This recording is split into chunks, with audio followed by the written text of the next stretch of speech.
안녕하세요. 심여사의 사연 라디오 심사라입니다. 오늘도 따뜻한 사연의 시간이 돌아왔습니다.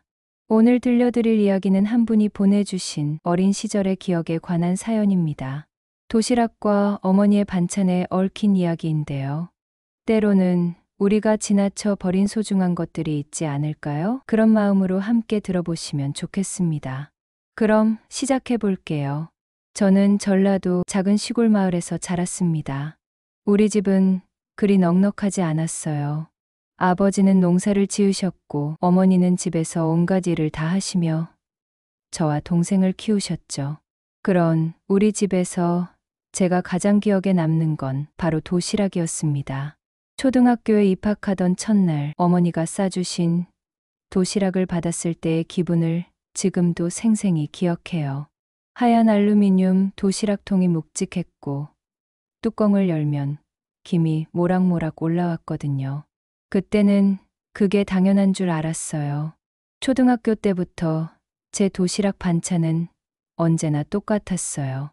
멸치볶음, 볶음김치, 나물무침. 이 세 가지가 전부였습니다. 가끔은 나물 종류가 시금치에서 콩나물로, 콩나물에서 무청으로 바뀌기도 했지만 기본 구성은 절대 변하지 않았어요. 처음 몇 년 동안은 별 생각 없이 먹었는데 학년이 올라갈수록 점점 창피해지기 시작했습니다. 친구들 도시락을 보면 정말 화려했거든요. 김밥이 있는가 하면 소시지가 있고 계란말이도 있고 심지어 돈가스나 치킨까지 들어있는 아이들도 있었어요. 특히 반에서 집이 잘 사는 친구들의 도시락은 정말 대단했어요. 색깔부터가 달랐거든요. 노란 계란말이, 빨간 소시지, 갈색 돈가스, 초록 브로콜리까지. 그런데 제 도시락은 어떨까요? 검은 멸치볶음, 빨갛긴 하지만 시큰한 볶음김치, 그리고 초록빛이 바랜 듯한 나물무침. 색깔부터 왠지 칙칙해 보였어요. 친구들이 우와, 맛있겠다 하며 서로 도시락을 자랑할 때면 저는 슬그머니 제 도시락 뚜껑을 덮고 싶었습니다. 엄마, 왜 우리는 항상 똑같은 반찬만 먹어요? 다른 애들처럼 소시지나 돈가스 좀 넣어주면 안 돼요? 집에 와서 투덜거리면 어머니는 늘 같은 대답을 하셨어요. 이게 제일 든든하고 건강에 좋단다. 소시지나 그런 건 몸에 안 좋아. 그러면서 환하게 웃으시곤 했죠. 하지만 저는 건강보다는 친구들 앞에서 창피하지 않은 게 더 중요했어요. 어린 마음에는 멋있어 보이는 것, 남들과 다르지 않은 것이 더 절실했거든요. 가끔은 정말 억울했습니다. 왜 우리 집만 이럴까? 왜 다른 집처럼 예쁜 도시락을 싸줄 수 없을까? 친구들이 서로 반찬을 나눠 먹을 때도 저는 끼지 못했어요. 누가 제 멸치볶음이나 나물무침을 먹고 싶어 할까요? 심지어 한 친구는 제 도시락을 보고는 우리 할머니가 좋아하실 것 같다고 말하기도 했어요. 그때 얼마나 서러웠는지 몰라요. 점심시간이 되면 마음이 무거웠어요. 친구들은 즐거워하는데 저만 시무룩해지는 거예요. 가끔은 일부러 늦게 먹거나 친구들이 다 먹고 난 후에 혼자 조용히 먹기도 했어요. 그런데 이상한 건 그렇게 창피해하면서도 결국에는 다 먹었다는 거예요. 멸치볶음은 짭짤하면서도 고소했고 볶음김치는 매콤하니 밥맛을 돋워줬고 나물무침은 아삭아삭 씹히는 맛이 나름 괜찮기도 했거든요. 다 먹고 나면 배도 든든했고 오후 수업을 들을 힘도 생겼어요.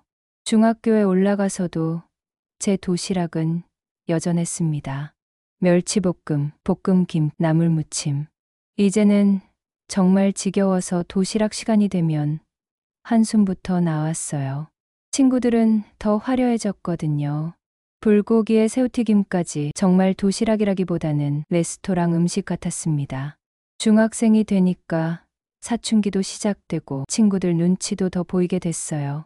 특히 좋아하는 남자아이가 생기면서는 더 신경이 쓰였어요. 혹시 제 도시락을 보고 가난하다고 생각하지 않을까? 촌스럽다고 생각하지 않을까 하는 걱정이 들었거든요. 그런데 중학교 2학년 때 우연히 알게 된 사실이 있어요. 어머니가 새벽 4시에 일어나신다는 걸 말이에요. 화장실에 가려고 일어났다가 부엌에서 나는 소리를 들었거든요. 살그머니 내려가 보니 어머니가 멸치를 하나하나 골라내고 계셨어요. 이 작은 걸 왜 이렇게 골라내세요? 깜짝 놀라신 어머니가 말씀하셨어요. 머리하고 내장 빼야 비린내가 안 나거든. 그래야 너희들이 맛있게 먹지. 그제서야 알았어요. 제가 먹던 멸치볶음이 그냥 만들어지는 게 아니라는 거려. 멸치 한 마리 한 마리 정성스럽게 손질해서 볶아주신 거였어요. 볶음 김치도 마찬가지였습니다.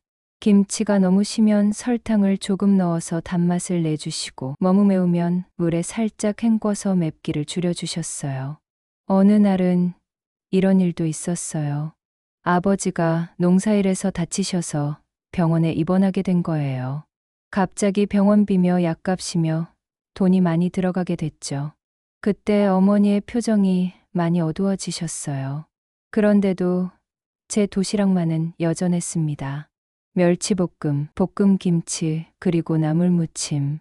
다만 멸치 양이 조금 줄어든 것 같기도 하고 김치도 예전보다 조금 더 쉬었던 것 같아요. 나물도 가끔은 텃밭에서 기른 무청이나 시금치가 아니라 산에서 따온 나물로 바뀌기도 했고요. 저는 그때도 몰라 어머니가 얼마나 아껴가며 도시락을 싸주고 계셨는지를요. 가끔, 정말 가끔씩이었지만 특별한 날이 있었어요. 제가 시험을 잘 봤다거나 상을 받았을 때면 어머니가 계란 후라이를 하나 올려주셨거든요. 노른자가 톡 터지면서 밥에 스며드는 맛이 정말 별미였어요. 그럴 때면 친구들도 우와, 오늘은 특별하네 하면서 부러워했죠. 봄이 되면 텃밭에서 기른 상추나 깨짚을 넣어주시기도 했어요. 여름에는 오이무침이나 호박전 한 조각, 가을에는 무말랭이나 배추김치, 겨울에는 시래기나 무청시래기. 계절마다 조금씩 달라지는 작은 변화들이었지만 저에게는 큰 즐거움이었어요. 하지만 그런 특별한 날은 정말 손에 꼽을 정도였어요. 대부분의 날들은 여전히 그 3가지 반찬뿐이었거든요. 중학교 3학년이 되면서는 고등학교 진학에 대한 걱정이 생겼어요. 성적도 관리해야 하고 앞으로 어떤 길을 갈지도 생각해야 했거든요. 그런데도 어머니는 변함없이 매일 아침 도시락을 싸주셨어요. 그 3가지 반찬이 얼마나 소중한 것인지, 그 안에 어머니의 어떤 마음이 담겨 있는지는 전혀 모르고 있었죠. 그저 우리 집이 가난해서 어머니가 요리를 못해서 그런 줄로만 알았습니다. 매일 아침 일찍 일어나서 멸치를 골라내고 김치를 볶고 나물을 무치는 어머니의 모습을 보면서도 저는 왜 맨날 똑같은 것만 해주세요 하고 툴툴거렸어요. 지금 생각해보면 정말 철없었던 것 같습니다. 중학교를 졸업할 때까지 저는 그 도시락이 주는 진짜 의미를 전혀 깨닫지 못했어요. 단지 빨리 고등학교에 가서 좀 더 자유로워지고 싶다는 생각뿐이었거든요. 고등학교에 입학했을 때 저는 이제 좀 달라질 거라는 기대를 했어요. 중학교보다 더 성숙해졌으니까 어머니도 도시락 조금 다르게 싸주시지 않을까 하는 희망이 있었거든요. 하지만 첫날 받은 도시락을 보는 순간 그 기대는 여지없이 무너졌어요. 여전히 그 3가지였거든요. 멸치볶음, 볶음김치, 나물무침. 고등학생이 되어서도 변하지 않는 그 조합을 보니 한숨이 나왔어요. 고등학교 친구들의 도시락은 더욱 화려해졌어요. 중학교 때보다 용돈도 많아졌고 부모님들도 더 신경을 써주시는 것 같았거든요. 어떤 친구는 매일 다른 반찬이 들어있었고 어떤 친구는 아예 도시락 대신 학교 앞 분식집에서 사 먹기도 했어요. 그런데 저는 여전히 그 단조로운 반찬들과 함께 해야 했어요. 이제는 정말 체념하는 마음이 들었어요. 아, 우리 집은 원래 이런 집이구나. 대학 갈 때까지는 이렇게 살아야 하는구나 하는 생각이었죠. 고등학교 1학년 때는 아직 여유가 있었어요. 친구들과 어울리는 것도 재미있었고 새로운 과목들을 배우는 것도 흥미로웠거든요. 하지만 2학년이 되면서 분위기가 확 바뀌었어요. 대학 진학에 대한 얘기가 본격적으로 나오기 시작한 거예요. 담임 선생님은 늘 말씀하셨어요. 여러분, 이제 정말 공부해야 할 때입니다. 대학은 인생의 갈림길이에요. 그 말을 들으면서 저는 마음이 무거워졌어요. 우리 집 형편으로는 대학 등록금을 감당하기 어려울 것 같았거든요. 아버지는 농사만으로는 넉넉하지 않으셨고 어머니는 집안일만 하셨으니까요. 그런데 어머니가 저에게 말씀하신 게 있어요. 너는 꼭 공부해서 대학에 가야 한다. 우리는 못 배웠지만 너는 달라야 해. 그 말씀을 들으면서 가슴이 뭉클했어요. 어머니도 공부의 중요성을 알고 계셨던 거예요. 그래서 저는 마음을 다잡고 열심히 공부하기로 결심했어요. 2학년 2학기부터는 정말 치열하게 공부했어요. 새벽 5시에 일어나서 학교에 가기 전에 2시간씩 공부하고 학교에서 돌아와서도 밤 12시까지 책상에 앉아 있었어요. 주말에도 도서관에 가서 하루 종일 공부했고요. 그런데 이상한 건 공부를 열심히 할수록 어머니의 도시락이 더 소중하게 느껴졌다는 거예요. 힘들게 공부하고 나서 먹는 그 밥이 정말 든든했거든요. 어머니는 제가 밤늦게 공부하는 걸 보시고 야식도 챙겨주셨어요. 그것도 역시 멸치, 우린 국물에 라면을 끓여주시거나 김치찌개에 밥 한 그릇이었지만요. 하지만 그 따뜻한 국물을 마시면 피로가 풀리고 다시 힘이 났어요. 밥만 잘 먹으면 뭐든 해낼 수 있단다. 공부도 체력이야. 어머니는 늘 그렇게 말씀하셨어요. 처음엔 그저 어머니의 격려 정도로 생각했는데 막상 공부하다 보니 정말 그런 것 같기도 했어요. 든든하게 밥을 먹고 나면 몇 시간이고 집중할 수 있었거든요. 친구들은 피자나 치킨 같은 걸 시켜 먹으면서 야식을 해결했지만 저는 어머니가 끓여주신 따뜻한 국물이 더 좋았어요. 매운 김치찌개를 후 불어가며 먹으면 온몸이 따뜻해지고 공부로 지친 머리도 맑아지는 것 같았어요. 3학년이 되자 본격적인 수능 준비가 시작되었어요. 학교에서도 보충 수업이 많아지고 모의고사도 자주 봤어요. 성적에 따라 반이 나뉘고 진로 상담도 받고 정말 숨막히는 나날들이었어요. 저는 장학금을 받고 서울의 대학에 가겠다는 목표를 세웠어요. 우리 집 형편으로는 그게 유일한 방법이었거든요. 그래서 더욱 악착같이 공부했어요. 새벽 4시에 일어나서 공부하다 보니 어머니와 마주치는 일이 많아졌어요. 어머니도 그 시간에 일어나서 도시락 준비를 하고 계셨거든요. 피곤한 얼굴로 멸치를 골라내고 김치를 볶고 나물을 무치시는 모습을 보면서 마음이 아팠어요. 어머니도 힘드실 텐데 매일 이렇게 일찍 일어나서 도시락을 싸주시는 게 고마우면서도 미안했어요. 그래서 가끔은 말씀드렸어요. 엄마, 그냥 간단히 김밥이나 샌드위치 사주셔도 돼요. 하지만 어머니는 고개를 저으셨어요. 아니야. 사 먹는 건 영양이 부족해. 너는 지금 공부할 때니까 제대로 된 밥을 먹어야 해. 그러면서 더욱 정성스럽게 도시락을 싸주셨어요. 모의고사 성적이 나올 때마다 일희일비했어요. 성적이 오르면 기뻤다가 떨어지면 절망했다가 그럴 때마다 어머니는 묵묵히 제 곁에 있어 주셨어요. 특별한 말씀은 하지 않으셨지만 그 변함없는 3가지 반찬으로 저를 지켜주셨어요. 수능 이달 전쯤에는 정말 힘들었어요. 스트레스 때문에 잠도 잘 안 오고 식욕도 없고 짜증도 많이 났어요. 그런데도 어머니의 도시락은 변함없이 맛있었어요. 아무리 스트레스 받아도 그 밥만 먹으면 마음이 조금 편해졌어요. 어느 날은 성적이 너무 안 나와서 울면서 집에 온 적이 있어요. 어머니가 걱정스러운 표정으로 물어보셨지만 저는 화만 내고 방으로 들어가 버렸어요. 그런데 1시간 후에 어머니가 따뜻한 김치찌개를 끓여서 가져다 주셨어요. 많이 힘들지. 그래도 포기하지 마라. 엄마가 믿는다. 그 말씀을 들으니까 눈물이 왈칵 쏟아졌어요.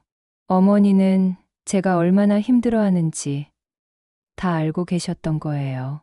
그때는 우리 집이 정말 형편이 어려웠다는 거요.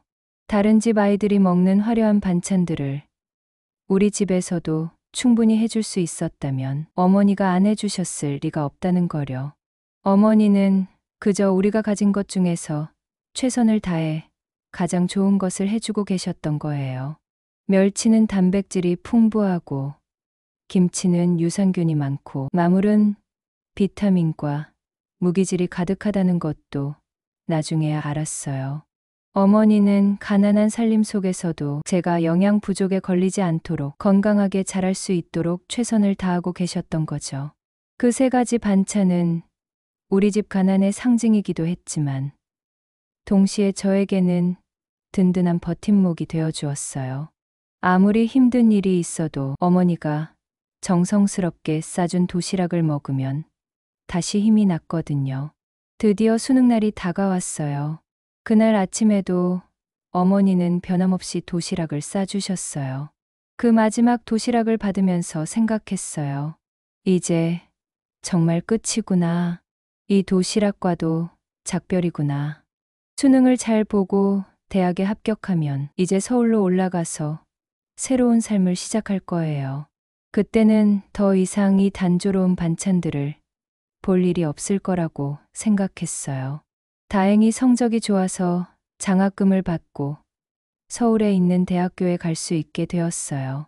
합격 소식을 들었을 때 어머니의 표정을 잊을 수가 없어요. 기쁘면서도 걱정스러운 그런 복잡한 얼굴이셨어요. 서울은 먼 곳이구나. 밥은 제대로 챙겨 먹을 수 있을까? 어머니의 첫 걱정은 역시 밥이었어요. 저는 그때 웃으면서 말했죠. 엄마, 서울에는 맛있는 음식이 얼마나 많은데요. 이제 매일 다른 걸 먹을 수 있어요. 장학금을 받긴 했지만 생활비는 부족했어요. 그래서 대학교 1학년 첫 학기부터 편의점에서 야간 알바를 시작했어요. 오후 10시부터 새벽 6시까지 수업이 없는 날에는 주간 알바도 했고요. 처음에는 정말 힘들었지만 월말에 받는 알바비로 그동안 먹어보지 못했던 음식들을 사 먹을 수 있다는 게 정말 기뻤어요. 첫 알바비를 받았을 때의 그 기분을 잊을 수가 없어요. 제 손으로 번 돈이라는 게 얼마나 뿌듯했는지 몰라요. 그동안은 어머니가 쌈짓돈이라며 주시는 몇천 원으로 근근히 생활했는데 이제는 친구들과 함께 맛있는 것들을 마음껏 먹을 수 있게 된 거예요. 학교 앞 분식집에서 떡볶이와 튀김을 사 먹는 게 첫 번째 사치였어요. 알바비로 산 첫 음식이었거든요. 매콤달콤한 떡볶이 소스가 입 안에서 터질 때의 그 맛, 바삭바삭한 튀김의 식감이 정말 신세계였어요. 한 달에 한 번 정도는 친구들과 치킨집에 가서 양념치킨을 시켜 먹었어요. 금요일 저녁 한 줄 알바를 마치고 친구들과 함께 먹는 치킨의 맛이란 바삭한 껍질과 촉촉한 속살, 달콤매콤한 양념이 정말 환상적이었어요. 가끔은 용기를 내서 피자도 주문했어요. 친구 4명이 모여서 라지 사이즈 하나를 나눠 먹는 거였지만 그것만으로도 충분히 행복했어요. 쭉쭉 늘어나는 치즈, 토핑들이 가득한 피자는 정말 꿈 같았어요. 햄버거도 마찬가지였어요. 패스트푸드점에서 세트 메뉴를 시켜서 콜라와 함께 먹는 것도 저에게는 큰 호사였거든요. 두툼한 패티와 신선한 야채, 부드러운 번이 어우러진 그 맛이 정말 좋았어요. 학교 식당도 신기했어요. 매일 메뉴가 바뀌고 반찬이 대여섯 가지씩 나오는 거예요. 김치와 나물은 기본이고 계란찜, 감자볶음, 콩나물 무침, 미역국까지. 알바가 없는 날에는 식당에서 저렴하게 배를 채웠어요. 3,000원으로 이렇게 푸짐하게 먹을 수 있다니 정말 대학 생활이 천국 같았어요. 편의점에서 파는 도시락들도 신기했어요. 불고기 도시락, 치킨 마요 도시락, 새우튀김 도시락까지. 종류도 다양하고 포장도 예뻤어요. 급하게 끼니를 때워야 할 때는 이런 편의점 도시락으로 해결했죠. 처음 몇 달 동안은 정말 행복했어요. 와, 이런 게 대학 생활이구나 하면서 알바비로 사 먹는 모든 음식이 맛있게 느껴졌어요. 친구들과 오늘은 뭐 먹을까 하며 고민하는 것도 즐거웠고 새로운 음식을 시도해보는 것도 재미있었어요. 그런데 한 학기, 두 학기가 지나니까 이상했어요. 알바비로 산 맛있는 음식들인데 왠지 금세 물리는 거예요. 치킨도 처음 몇 번은 정말 맛있었는데 갖고 먹다 보니 느끼하고 속이 더부룩했어요. 피자도 마찬가지였고 햄버거도 그랬어요. 학교 식당 음식도 그랬어요. 메뉴는 매일 바뀌지만 왠지 다 비슷한 맛 같았어요. 조미료 맛이 강하다고 해야 할까요? 먹고 나면 목이 마르고 뭔가 허전한 기분이 들었어요. 특히 밤늦게 알바를 마치고 공부할 때가 그랬어요. 고등학교 때는 어머니가 끓여주신 따뜻한 국물을 마시며 공부했는데 이제는 편의점에서 사온 컵라면이나 간편식으로 때워야 했어요. 맛은 있었지만 먹고 나면 왠지 속이 허전했어요. 어느 날 밤 중간고사 준비를 하다가 알바 때문에 피곤해서 잠깐 쉬고 있는데 문득 이런 생각이 들었어요. 엄마가 해주신 멸치볶음이 먹고 싶다. 정말 갑작스럽게 떠오른 생각이었어요. 그동안 그렇게 지겨워했던 반찬인데 알바비로 치킨도 사 먹고 피자도 시켜 먹을 수 있게 된 지금의 말이에요. 그때부터였던 것 같아요. 자꾸 어머니 반찬이 생각나기 시작한 게요. 편의점에서 도시락을 고르면서도 멸치볶음은 없나? 하며 찾아보고 학교 식당에서도 마물무침이 있긴 한데 뭔가 다르네 하며 아쉬워했어요. 한 번은 시장에 가서 멸치를 사다가 직접 볶아보기도 했어요. 알바비 아껴서 말이에요. 그런데 어머니가 해주신 그 맛이 안 나는 거예요. 똑같은 멸치인데 왜 이렇게 다를까요? 짜기만 하고 비린내도 나고 전혀 고소하지가 않았어요. 김치도 사서 볶아봤지만 마찬가지였어요. 너무 짜거나 너무 달거나 뭔가 어머니가 해주신 그 적당한 맛이 나오지 않았어요. 그제서야 깨달았어요. 어머니가 해주신 음식이 얼마나 특별했는지를요. 멸치 하나하나 골라내어 비린내 없이 볶아주시고 김치도 우리 입맛에 맞게 간을 맞춰서 볶아주시고 마물도 적당히 묻혀서 아삭한 식감을 살려주시고 친구들과 알바비 모아서 맛집을 찾아다니기도 했어요. 인터넷에서 유명하다는 집들을 찾아가서 먹어보기도 하고 한 달 알바비를 아껴서 백화점 식당가의 조금 비싼 음식들도 먹어봤어요. 분명 맛있었어요. 정말 맛있었는데 먹고 나면 또 허전했어요. 왜 그 맛은 도시에서 어디서도 찾을 수 없을까? 혼자 기숙사 방에 있을 때면 자꾸 이런 생각이 들었어요. 서울에는 정말 맛있는 음식이 많고 알바비로 이것저것 사 먹을 수도 있는데 왜 어머니가 해주신 그 평범한 반찬들이 자꾸 그리운 걸까요? 어느 날은 꿈까지 꿨어요. 어머니가 하얀 도시락통에 멸치볶음, 볶음김치, 마물무침을 정갈하게 담아서 많이 먹어라 하시는 꿈을요. 꿈에서 깨어나니 정말 먹고 싶어서 견딜 수가 없었어요. 방학이 되면 집에 내려갈 수 있다는 생각에 마음이 설레기도 했어요. 어머니가 해주시는 그 음식들을 다시 먹을 수 있다는 기대감이요.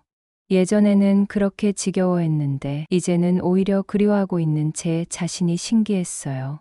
전화로 어머니와 통화할 때도 자꾸 음식 이야기가 나왔어요. 엄마, 밥은 잘 챙겨 먹고 있어요. 알바비로 맛있는 것도 많이 사 먹고 있고요. 그래, 잘한다. 그런데 너무 기름진 것만 먹지는 말고. 어머니는 늘 걱정스러운 목소리로 말씀하셨어요. 그때는 몰라 어머니가 왜 그렇게 기름진 음식을 걱정하시는지를요. 이제는 알 것 같아요. 어머니가 해주신 그 소박한 반찬들이 얼마나 건강하고 자연스러운 맛이었는지를요. 인공조미료나 과도한 기름기 없이도 충분히 맛있고 든든했다는 거려. 대학교 2학년 겨울방학을 앞두고 있을 때였어요. 알바도 열심히 하고 공부도 열심히 해서 성적도 나쁘지 않게 나온 상태였죠. 그동안 참았던 어머니 음식에 대한 그리움이 절정에 달해 있을 때였어요. 이제 이틀 후면 집에 내려가는구나. 기숙사에서 짐을 정리하면서 혼자 중얼거렸어요. 벌써부터 어머니가 해주실 멸치볶음, 볶음김치, 나물무침이 생각났어요. 친구들은 방학 계획을 세우느라 바빴지만 저는 그냥 집에 가서 어머니 밥을 실컷 먹는 것만 생각하고 있었거든요.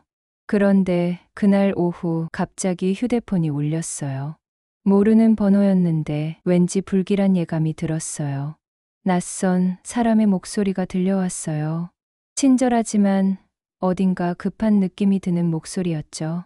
병원 응급실이라는 말, 교통사고라는 말, 입원이라는 말들이 귀에 들어왔지만 제대로 이해가 되지 않았어요.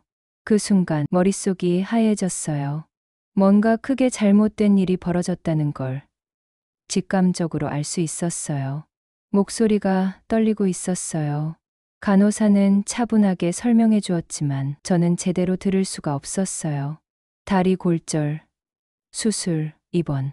단어들만 겨우 들렸을 뿐이었어요. 전화를 끊자마자 급하게 짐을 챙겼어요. 아까까지 설레는 마음으로 정리하던 짐들을 허겁지겁 가방에 구겨 넣었죠. 손이 떨려서 지퍼가 제대로 안 올라갔어요. 평상시 같으면 깔끔하게 정리했을 텐데 그때는 그런 여유가 전혀 없었어요. 고속버스 터미널로 뛰어가면서 온갖 생각이 다 들었어요. 어머니가 얼마나 아프실까, 혼자 계실 텐데 얼마나 무서우실까. 왜 하필 제가 집에 내려가기 이틀 전에 이런 일이 벌어진 걸까요? 만약 제가 집에 있었다면 이런 일이 일어나지 않았을까 하는 후회스러운 생각도 들었어요. 버스 안에서는 계속 눈물이 났어요. 창밖을 보면서 제발 어머니가 무사하시길 하고 계속 기도했어요. 평소에는 종교가 없었는데 그때만큼은 간절히 하늘에 빌었어요. 버스가 느리게 가는 것 같아서 안절부절 못했어요. 평소에는 3시간 정도면 금방 가는 길인데 그날은 정말 길게 느껴졌어요. 중간중간 휴게소에 서는 것도 답답했고 다른 승객들이 여유롭게 쉬는 모습도 눈에 거슬렸어요. 저만 이렇게 급한 마음인 게 서러웠어요. 병원에 도착했을 때는 이미 밤 9시가 넘어 있었어요. 병실을 찾아가니 어머니가 침대에 누워 계셨어요. 다리에는 깁스가 되어 있고 여기저기 상처가 있는 모습을 보니까 다시 눈물이 왈칵 쏟아졌어요. 어머니는 아픈 기색을 숨기려고 애쓰시면서 웃으려고 하셨어요. 하지만 얼굴이 창백하고 말씀하실 때마다 아픈 게 느껴졌어요. 평생 건강하시던 어머니가 이렇게 약해 보이시니까 정말 무서웠어요. 의사 선생님 말씀으로는 그렇게 간단한 상황이 아니었어요. 다리뼈가 부러져서 수술을 해야 하고 최소 한 달은 입원해야 한다는 거였어요. 거동도 당분간 불편하실 거라고 했고요. 수술이라는 말을 들으니까 더 무서워졌어요. 평생 큰 병 한 번 앓지 않으셨던 어머니가 수술대에 오르신다니 상상만 해도 가슴이 답답했어요. 그날 밤은 병원 의자에서 보냈어요. 딱딱한 의자가 불편했지만 어머니 곁을 떠날 수 없었어요. 어머니는 진통제 때문인지 중간중간 잠드셨다가 깨셨다가 하셨는데 깨실 때마다 제 손을 꼭 잡으셨어요. 손에 힘이 없으셔서 더 안쓰러웠어요. 이런 상황에서도 어머니는 저를 걱정하셨어요. 학교는 괜찮겠냐고 방학이니까 괜찮다고 말씀드렸지만 어머니의 걱정스러운 표정은 변하지 않았어요. 다음 날 오전 어머니가 수술실로 들어가시는 걸 보면서 정말 무서웠어요. 수술복을 입으신 어머니가 평소보다 훨씬 작아 보였거든요. 침대에 누워서 수술실로 들어가시는 뒷모습이 너무 약해 보여서 울음이 터질 것 같았어요. 수술은 3시간 정도 걸렸어요. 그 시간이 정말 길게 느껴졌어요. 병원 복도를 왔다 갔다 하면서 계속 시계만 봤어요. 다른 환자 가족들을 보면서 모든 분들이 다 이런 마음이겠구나 하는 생각도 들었고요. 수술실 위쪽 불빛이 꺼지기만을 기다리는 마음이 정말 간절했어요. 다행히 수술은 잘 끝났어요. 의사 선생님이 나오셔서 성공적으로 마쳤다고 말씀해 주셨을 때 그제서야 숨을 쉴 수 있었어요. 그동안 숨을 참고 있었던 것도 아닌데 왜 그렇게 숨이 답답했던 걸까요?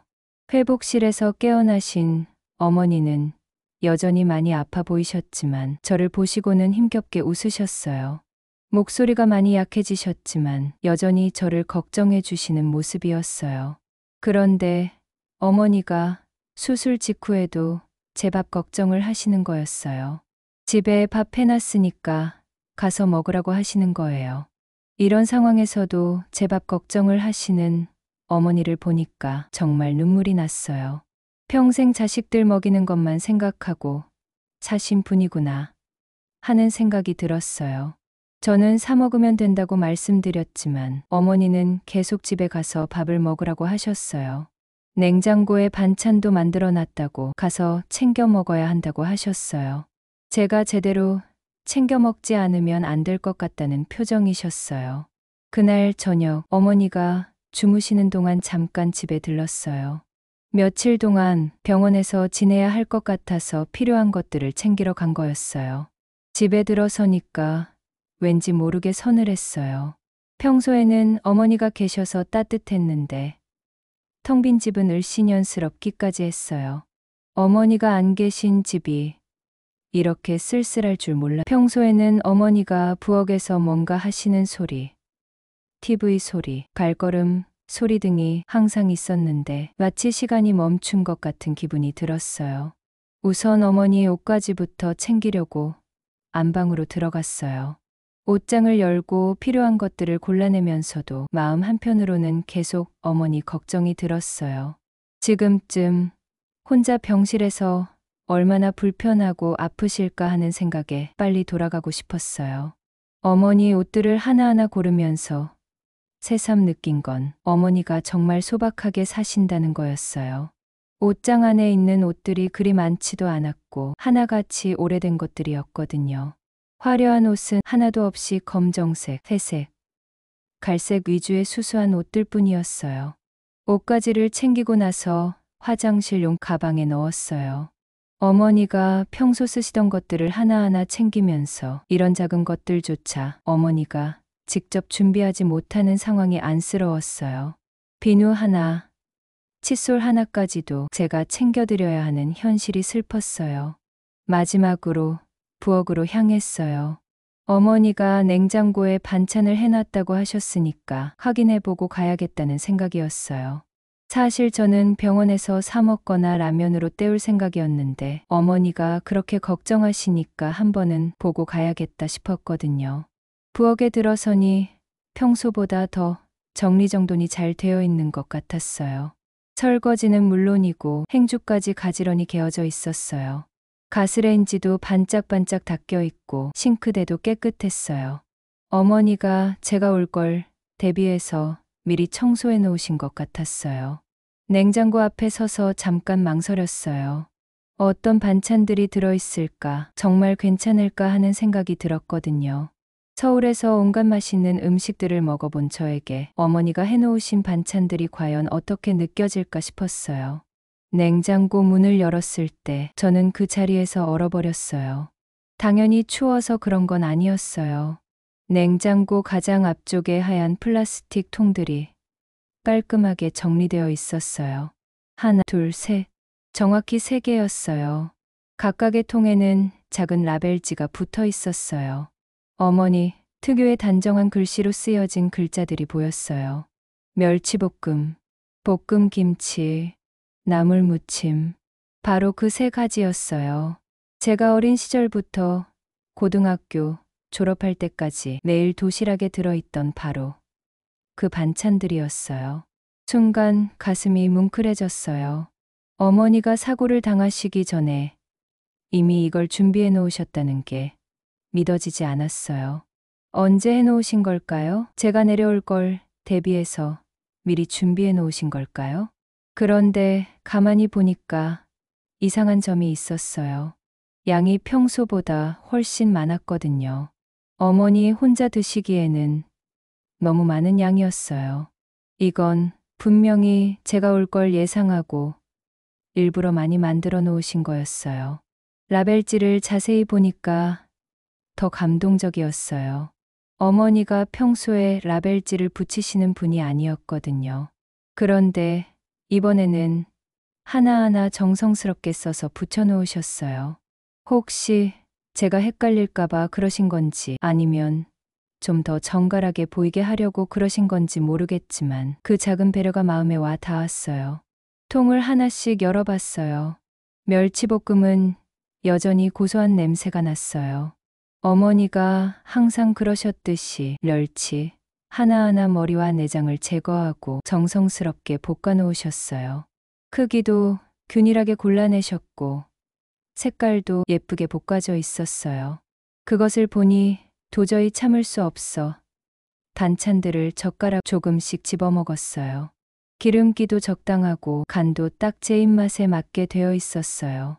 서울에서 멸치볶음을 사 먹어본 적이 있었는데 그때는 너무 짜거나 기름기가 많아서 금방 물렸어요. 그런데 어머니가 해주신 건 그런 느끼함이 전혀 없었어요. 어떻게 이렇게 깔끔하게 볶으실 수 있는 걸까요? 볶음김치는 적당히 시큼하면서도 달콤한 냄새가 났어요. 너무 맵지도 않고 너무 달지도 않게 제 입맛에 딱 맞게 간이 되어 있었어요. 김치 한 포기를 다 써야 이 정도 양이 나올 텐데 어머니 혼자 사시면서 이렇게 많이 볶아 놓으신 걸 보니 정말 제가 올 걸 대비해서 준비하신 게 분명했어요. 서울에서 먹어본 볶음김치들은 대부분 너무 달거나 너무 매웠어요. 조미료 맛도 강하고 뭔가 인위적인 느낌이 들었거든요. 그런데 어머니가 해주신 건 정말 자연스러운 맛이었어요. 김치 본연의 맛을 살리면서도 적당히 달콤하게 만들어 주셨어요. 나물 무침은 시금치였어요. 어머니가 텃밭에서 기르신 시금치를 데쳐서 정성스럽게 무쳐 놓으셨어요. 참기름 냄새가 고소하게 올라왔고 간장과 마늘의 조화도 완벽했어요. 색깔도 선명한 초록색으로 정말 신선해 보였어요. 저는 그 세 개의 통을 바라보면서 울컥했어요. 이게 바로 제가 서울에서 그렇게 그리워했던 그 맛들이었어요. 그 어떤 화려한 음식보다도 더 간절히 원했던 바로 그 반찬들이었어요. 문득 어린 시절이 떠올라 매일 아침 어머니가 이 반찬들을 도시락에 담아주시던 모습. 제가 투덜거리면서도 결국 다 먹던 모습. 시험을 잘 봤을 때 특별히 계란 후라이를 올려주시던 모습들이요. 그때는 왜 그렇게 지겨워했을까요? 왜 친구들 도시락만 부러워했을까요? 어머니가 이렇게 정성스럽게 만들어주신 반찬들인데 왜 그 소중함을 몰랐을까요? 밥을 해서 한 그릇 담았어요. 그리고 세 가지 반찬을 조금씩 덜어서 상을 차렸어요. 오랜만에 보는 익숙한 밥상이었어요. 하얀 밥에 검은 멸치볶음, 빨간 볶음김치, 초록 나물무침. 색깔조차 정겹게 느껴졌어요. 상을 차리면서 생각해보니 이 조합이 참 절묘했어요. 짭짤한 멸치볶음으로 밥맛을 돋우고 매콤한 볶음김치로 입맛을 살리고 아삭한 나물무침으로 입을 깔끔하게 해주는 영양적으로도 단백질, 유산균, 비타민이 골고루 들어있는 완벽한 조합이었어요. 숟가락으로 한 입 떠서 입에 넣는 순간 눈물이 왈칵 흘러내렸어요. 그 맛이었어요. 정확히 제가 기억하고 있던 바로 그 맛이었어요. 멸치볶음의 고소하면서도 짭조름한 맛, 볶음 김치의 매콤달콤한 맛, 마물무침의 아삭하면서도 고소한 맛. 어떤 것 하나 부족한 게 없었어요. 서울에서 아무리 비싼 음식을 먹어도 채워지지 않던 그 허전함이 단숨에 사라졌어요. 이런 단순한 반찬들이 왜 그렇게 특별하게 느껴지는 걸까요? 왜 이 맛은 다른 어떤 곳에서도 찾을 수 없었던 걸까요? 한 숟가락 한 숟가락 먹을 때마다 어린 시절의 기억들이 떠올라 매일 아침 어머니가 도시락을 싸주시던 모습. 제가 투덜거리면서도 결국 다 먹던 모습. 밤늦게 공부할 때 어머니가 따뜻한 국물을 끓여주시던 모습들이요. 그제서야 깨달았어요. 제가 지겨워했던 그 반찬들이 사실은 가난의 흔적이 아니라 어머니의 마음이었다는 거려. 어머니가 할 수 있는 최선이었다는 거려. 멸치볶음 하나 만드는데도 새벽부터 일어나서 멸치를 골라내고 비린내 안 나게 볶으시고, 김치도 우리 입맛에 맞게 간을 조절해서 볶으시고, 나물도 시장에서 제일 좋은 걸 골라서 정성스럽게 무쳐주시고, 어머니에게는 그 세 가지 반찬이 전부였을지도 몰라요. 더 화려하고 비싼 반찬을 해주고 싶으셨겠지만 형편상 그럴 수 없으셨던 거겠죠. 그래서 가진 것 중에서 최선을 다해 가장 맛있고 영양가 있게 만들어주신 거였어요. 저는 그런 마음도 모르고 친구들 도시락만 부러워했어요. 어머니의 정성은 하나도 알아보지 못하고 그저 우리 집이 가난해서 그런 줄로만 알았어요. 얼마나 철없고 어리석었던 걸까요? 서울에서 먹었던 그 화려한 음식들이 떠올라 치킨, 피자, 햄버거, 돈가스 분명 맛있었고 비쌌지만 먹고 나면 항상 허전했어요. 뭔가 채워지지 않는 느낌이 들었거든요. 그런데 지금 이 소박한 반찬들을 먹으니까 그런 허전함이 전혀 없었어요. 오히려 마음까지 든든해지는 느낌이었어요. 이게 바로 어머니가 항상 말씀하시던 든든함이었구나 싶었어요. 밥 한 그릇을 다 먹고 나니 정말 배가 불렀어요. 서울에서 알바비로 사 먹던 그 어떤 음식보다도 더 배부르고 만족스러웠어요. 몸도 마음도 따뜻해지는 느낌이었어요. 반찬통들을 다시 냉장고에 정리하면서 생각했어요. 어머니가 지금 병원에서 제 걱정을 하고 계실 것 같았어요. 집에 와서 밥 먹었는지, 반찬은 괜찮았는지, 아프신 중에도 그런 걱정을 하고 계실 어머니를 생각하니 더 죄송하고 고마웠어요. 냉장고 문을 닫으면서 마음속으로 다짐했어요. 앞으로는 절대 이 반찬들을 당연하게 여기지 않겠다고, 어머니의 정성을 알아보고 감사하겠다고, 그리고 어머니가 빨리 나으셔서 다시 건강한 모습으로 이런 반찬들을 해주실 수 있기를 간절히 바랐어요. 다행히 어머니의 수술은 성공적이었고 한 달 후 무사히 퇴원하셨어요. 몇 달간은 깁스를 하고 목발을 짚으셔야 했지만 생명에는 지장이 없으셨거든요. 퇴원하시는 날 어머니가 제일 먼저 하신 말씀이 아직도 기억에 남아요. 배고프지? 집에 가서 밥부터 해야겠다. 그 말씀을 들으면서 정말 어머니답다는 생각이 들었어요. 한 달 동안 병원에 계시면서도 집 걱정, 밥 걱정만 하고 계셨거든요. 집에 돌아오신 후로는 제가 어머니를 대하는 태도가 완전히 달라졌어요. 예전에는 당연하게 여겼던 모든 것들이 이제는 감사하게 느껴졌거든요. 집에 있는 동안 어머니가 밥을 해주실 때마다 정말 고맙다는 말을 꼭 드렸어요. 그런데 어머니는 처음에 어리둥절해 하셨어요. 갑자기 왜 이렇게 고맙다고 하냐면서요. 하지만 점점 기뻐하시는 게 느껴졌어요. 제가 진심으로 감사해야 한다는 걸 아시게 된 거죠. 그렇게 시간이 지나 대학을 졸업하고 취업을 해서 서울에서 직장 생활을 시작했어요.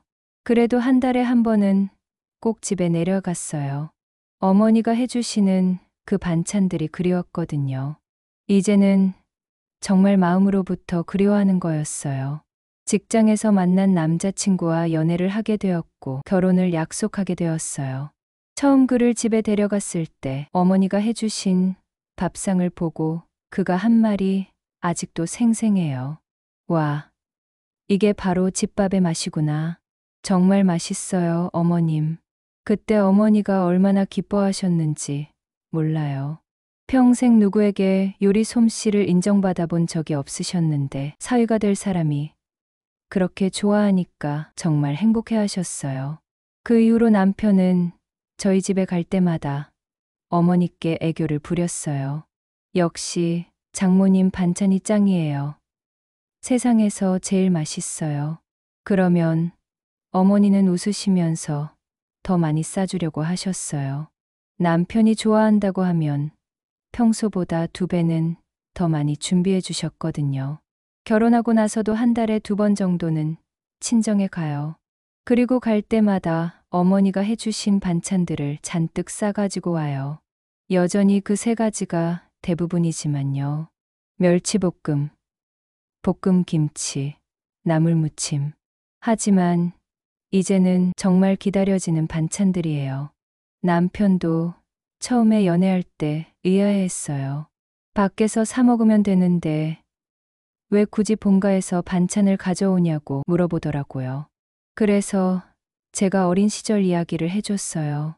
이 반찬들이 얼마나 특별한 의미가 있는지, 어머니가 얼마나 정성스럽게 만들어 주시는지를요.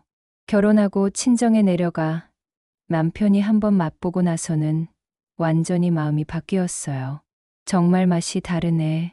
이런 건 어디서도 못 먹어봐. 그러면서 이제는 제가 친정에 갈 때마다 함께 따라가려고 해요. 어머니가 해주시는 밥이 먹고 싶다면서요. 특히 남편이 어머니께 하는 애교가 정말 웃겨요. 어머님, 제가 딸이 효도할 시간을 뺏어가서 죄송해요. 대신 제가 효도 열심히 할게요. 그러면 어머니는 손사래를 치시면서도 기뻐하세요. 뭘 그런 소리를. 우리 사위가 이렇게 착한데, 그리고는 더 맛있는 것들을 해주시려고 애쓰세요. 어떤 날은 남편이 어머니께 직접 전화를 드려요. 어머님, 이번 주말에 갈 건데 멸치볶음 좀 많이 해주세요. 그거 없으면 밥이 안 넘어가요. 그러면 어머니는 전화 너머로도 웃음소리가 들릴 정도로 기뻐하세요. 우리 사위가 이렇게 좋아한다면서 벌써부터 준비를 시작하시거든요. 가끔은 어머니가 직접 서울까지 올라오세요. 무거운 반찬통들을 이고지고 말이에요. 그럴 때마다 남편이 어머니를 보는 표정이 정말 고마워 보여요. 어머님, 이렇게 무거운 걸 들고 오시면 어떻게 해요? 그냥 전화 주시면 저희가 가져가는데. 하지만 어머니는 괜찮다고 하시면서 직접 와서 냉장고에 넣어드리고 가야 마음이 놓인다고 하세요. 남편의 친구들이 우리 집에 놀러 와서 어머니가 해주신 반찬들을 먹어보면 다들 깜짝 놀라요. 야, 이거 어디서 사온 거야? 정말 맛있는데?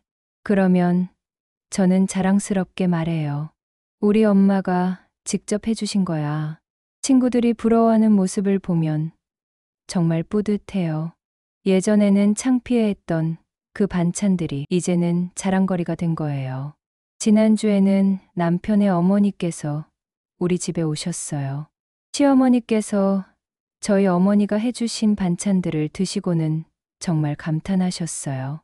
어머, 이게 어떻게 이렇게 맛있을 수가 있지? 비법이 뭐예요? 그때 우리 어머니가 수줍게 웃으시면서 말씀하셨어요. 별거 아니에요. 그냥 정성스럽게 하는 것밖에는. 그 말씀을 들으면서 가슴이 뭉클했어요. 정말 그게 전부였어요. 특별한 재료나 비법이 있는 게 아니라 그냥 정성. 사랑하는 사람들을 생각하며 만드는 마음이 전부였던 거예요. 요즘에는 제가 요리를 배우고 있어요. 언젠가는 저도 누군가에게 이런 마음을 전해주고 싶거든요. 어머니께 멸치볶음 만드는 법을 배우고 김치 볶는 비법도 물어보고 있어요. 그런데 아직은 어머니 맛이 안 나요.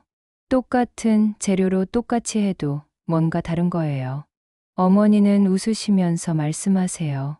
그래, 오래 해봐야 돼. 마음도 들어가야 하고 마음도 들어가야 한다는 말씀이 참 인상적이었어요. 결국 음식도 마음이구나 하는 생각이 들었어요.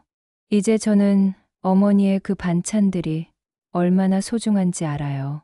단순히 배고픔을 달래주는 음식이 아니라 사랑을 전해주는 수단이라는 거요. 그래서 더 이상 당연하게 여기지 않아요. 어머니가 해주시는 모든 음식에 감사하고 그 마음을 기억하려고 해요. 남편도 이제는 완전히 우리 가족이 되었어요. 어머니를 진짜 어머니처럼 생각하고 어머니도 남편을 진짜 아들처럼 여기세요. 그 중심에는 항상 그 세 가지 반찬이 있었어요. 가끔 생각해요. 만약 그때 냉장고를 열어보지 않았다면 저는 언제까지 어머니의 사랑을 당연하게 여겼을까요? 어머니가 아프신 상황에서도 제 걱정에 밥을 미리 해놓으셨던 그 마음. 그리고 오랜만에 맛본 그 반찬의 진짜 의미를 깨달은 순간이 저를 완전히 바꿔놓았어요. 지금도 어머니는 건강하세요. 여전히 새벽에 일어나서 정성스럽게 반찬을 만드시고 저희가 갈 때마다 잔뜩 싸주세요. 그리고 저는 그 반찬들을 받을 때마다 어린 시절의 도시락과 그날 냉장고 앞에서 흘렸던 눈물이 생각나요. 그때는 몰랐지만 그 도시락 안에는 세상에서 가장 큰 사랑이 들어있었던 거예요. 오늘 들려드린 사연 어떠셨나요? 멸치볶음, 볶음김치, 나물무침. 세상에서 가장 소박한 밥상이지만 그 안에 담긴 건 세상에서 가장 큰 사랑이었습니다. 우리가 당연하게 여기는 일상 속 작은 것들이 사실은 누군가의 큰 사랑이었을지도 모르겠어요. 사연을 보내주신 분께 감사드리고 오늘도 함께해 주신 모든 분들께 고마운 마음 전합니다. 다음 시간에도 따뜻한 이야기로 찾아뵙겠습니다. 안녕히 계세요.